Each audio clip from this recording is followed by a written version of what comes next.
بسم اللہ الرحمن الرحیم۔ اللہ کے ذکر سے ہر کاروبار میں برکت۔ ملتان شہر میں کوئی کراٹے کا کھلاڑی تھا، اسے بلیک بیلٹ حاصل تھا۔ مجھ سے کہنے لگا، حضرت میں نے بہت محنت کی ہے۔ ہم نے کہا، وہ کیسے؟ وہ کہنے لگا، جی میں آپ کو دکھاتا ہوں۔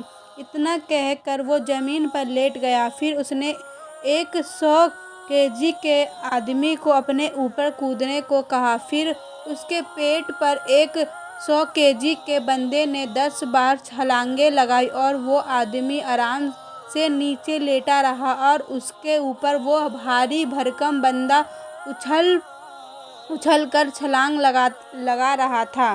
پھر وہ مجھ سے کہنے لگا کہ حضرت میں یہ بھی کر سکتا ہوں اور ایسا بھی کر سکتا ہوں اور ویسا بھی کر سکتا ہوں۔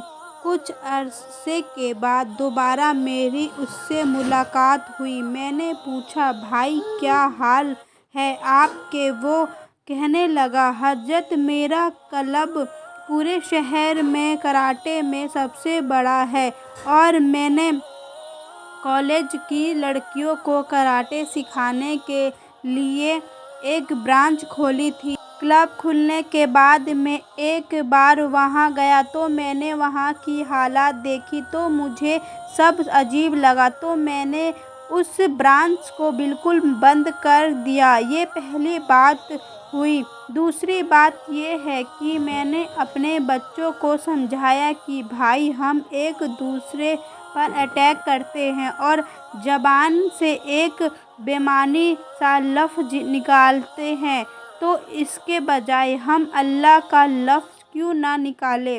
انہوں نے کہا، ٹھیک ہے۔ میں نے کہا کہ تمہیں اب فائٹ کرنی ہو یا اٹیک کرنا ہو، سب اللہ کے لفظ سے اٹیک کرنا۔ کہنے لگا، جب ہم نے اللہ اللہ سے اٹیک کرنا شروع کیا تو باہر سے گزرنے والے لوگ سمجھنے لگے کہ اندر کوئی محفل ذکر ہو رہی ہے۔ لوگ دروازے پر جمع ہو کر کہنے لگے کہ ہم بھی محفل ذکر میں آنا چاہتے ہیں۔ جب وہ اندر آئے تو ان کو پتہ چلا کہ جناب یہاں تو کراٹے سکھائے جاتے ہیں۔ بی بی تو بہت پریشان تھی کہ لڑکیوں کی کلاس بند ہو گئی، اب آمدنی کم ہو جائے گی۔ لیکن جب نیک لوگوں نے دیکھا کہ یہ نیک آدمی ہے، ہمارے بچے بھی اس سے سیکھ سکتے ہیں، تو انہوں نے اپنے بچے بھی بھیجنے شروع کر دیے۔ اس طرح لڑکیوں کی کلاس کی تلفیق ہو گئی تو ہمارے لڑکوں کی تعداد پہلے سے 3 گنی ہو گئی۔ اللہ تعالیٰ نے رزق میں بھی اضافہ کر دیا۔